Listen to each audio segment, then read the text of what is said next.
दिन में ममता से मिलने गए अखिलेश, रात में राज्यपाल ने दिया टीएमसी को बड़ा झटका। 1600 करोड़ के खेल का मास्टरमाइंड महफूज अरेस्ट, टीएमसी नेता के अड्डे पर छिपा था।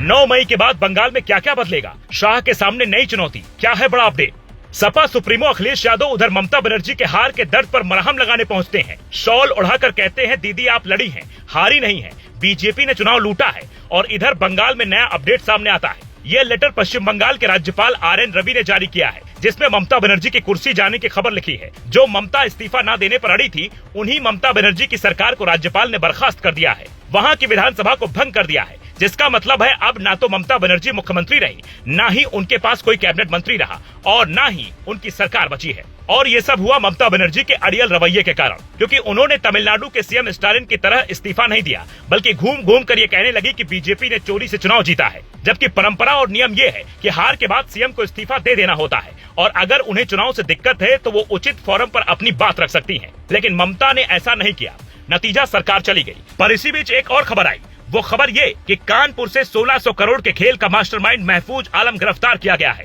जिसके बारे में इंडिया टीवी अपनी रिपोर्ट में दावा करता है कि वो बंगाल में एक टीएमसी नेता की शरण में था, उसके यहाँ छिपा हुआ था, और जब चुनाव खत्म हुआ तो वापस यूपी लौटा, जहाँ पुलिस ने उसे पकड़ लिया। अब ये खेल इसने रचा कैसे, जरा ये भी सुन लीजिए, फिर बताते हैं शाह के सामने बंगाल में अब नई चुनौती क्या है। महफूज कैसे बना मास्टरमाइंड। श्यामनगर चौकी क्षेत्र में 24 लाख रुपए की लूट की जांच जब पुलिस कर रही थी, तब करोड़ों के संदिग्ध लेन देन का खेल हुआ। जांच में खुलासा हुआ, महफूज आलम नाम के व्यक्ति ने 16 अलग अलग बैंकों से 100 से ज्यादा खातों का इस्तेमाल कर 3200 से ज्यादा का ट्रांजैक्शन किया।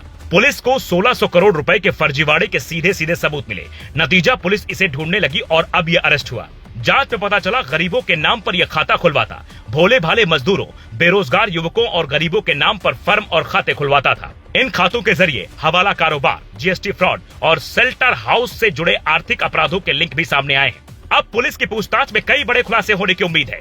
ये भी पता चलने की संभावना है कि जब ये फरार घोषित हुआ था, तब इसे शरण किसने दी थी। ये भी हो सकता है कि ऐसे कई आरोपी बंगाल से भी पकड़े जाएं, जो गरीबों को लूट रहे थे, जनता के खजाने पर डाका डाल रहे थे, क्योंकि नई सरकार बनते ही भ्रष्टाचार के खिलाफ कड़ी कार्रवाई की उम्मीद जताई जा रही है। पर फिलहाल शाह के सामने चुनौती ये है कि वो सीएम किसे बनाए, क्योंकि सीएम पद के लिए वहाँ कई दावेदार हैं। हर व्यक्ति की अपनी मजबूती और अपनी कमजोरी है। पर्यवेक्षक शाह ही है, इसलिए उन्हें यह तय करना होगा कि प्रदेश के नए सीएम शुभेंदु अधिकारी होंगे, जिनकी नाम की चर्चा सबसे ज्यादा है, या फिर कोई महिला मुख्यमंत्री बंगाल को मिलेगा, क्योंकि बीजेपी अब तक मुख्यमंत्री के नामों में चौंकाती रही है। इसलिए सबको इस बात का इंतजार है। Bureau report, global Bharat TV.